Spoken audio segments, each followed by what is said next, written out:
BJP কর্মীর উপর প্রাণঘাতী হামলার অভিযোগ আড়ালিয়াতে বর্তমানে চাঞ্চল্য।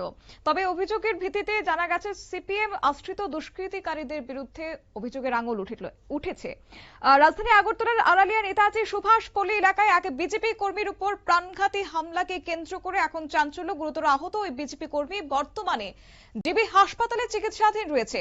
অভিযোগ যে ধারালো অস্ত্র এবং লোহার রড দিয়ে অতর্কিতভাবে হামলা চালানো হয়েছে তার উপর পরিবারের দাবি পূর্বের রাজনৈতিক বিরোধিতার জেরেই এই হামলা করা হয়েছে।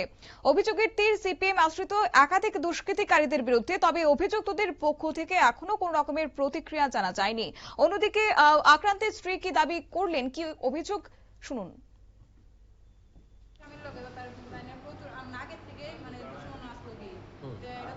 পারিবারিক ফ্যামিলি মানে পাড়া থাকতে গেলে তো একজনের লোক একজন মিলেমিশে চলতে হয়। আজকে হঠাৎ করে সামনে সামনে পাইছে, পাওয়ার পরে হেও গাড়ি থেকে বাইরে নামতেছে, তাই না হঠাৎ করে সে বাইক দিয়ে বালু মারছে। যার লোক মানিক হ্যাঁ হ্যাঁ বালু দিয়েছে। তাইলে আমার স্বামী বলেছে, মামা তুমি কি দেখছো না নি? হ্যাঁ বলছে তোর রাস্তা নিয়ে যাও। হ্যাঁ আমি জানতা খুশি আমু কেমন করে সে কথা কাটাকাটি হয়েছে। তারপরে হেরে ধাক্কা মারছে, হ্যাঁ ধাক্কা মারছে প্লাস দুইটা ফলো মারছে সামনে। তারপরে দেখতেছে পারতেছে না, ডাকতেছে আমার কবরেনটা আমরা বাঁচাও। হ্যাঁ বাড়ি আমার বাড়ির সামনে, গেটের সামনে। বাড়ির নামতে দৌড়াইয়া নামার পরে এবার আমি উপরে কেউ নাই।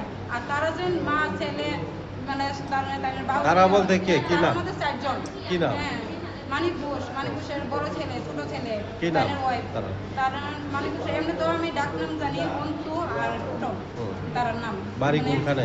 আমার বাড়ির পাশে আড়ালিয়া পাশে। হ্যাঁ তারপরে হঠাৎ করে এসেরা আমি তো বাড়ি নিয়ে নামাই যাচ্ছি, হঠাৎ করে এসেরা বড় ছেলে ধরছে এমনি আজা দিয়ে, ছোট ছেলে এসে ঠাস করে বাড়ি মারছে মাথার মধ্যে। কি দিয়ে বাড়ি? কারের বাইক দিয়ে এসেরা। স্থানীয়দের দাবি যে রক্তাক্ত অবস্থায় ওই বিজেপি কর্মীকে রাস্তায় পড়ে থাকতে দেখে এলাকাবাসী উদ্ধার করে জিবি হাসপাতালে নিয়ে যান।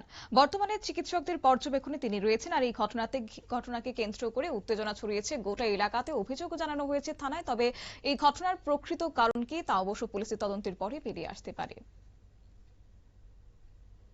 সংবাদ আপাতত এই পর্যন্তই। পরবর্তী আপডেট দেখার জন্য চোখ রাখুন শুধুমাত্র নিউজ ভ্যানগার্ডের পর্দায়। নমস্কার।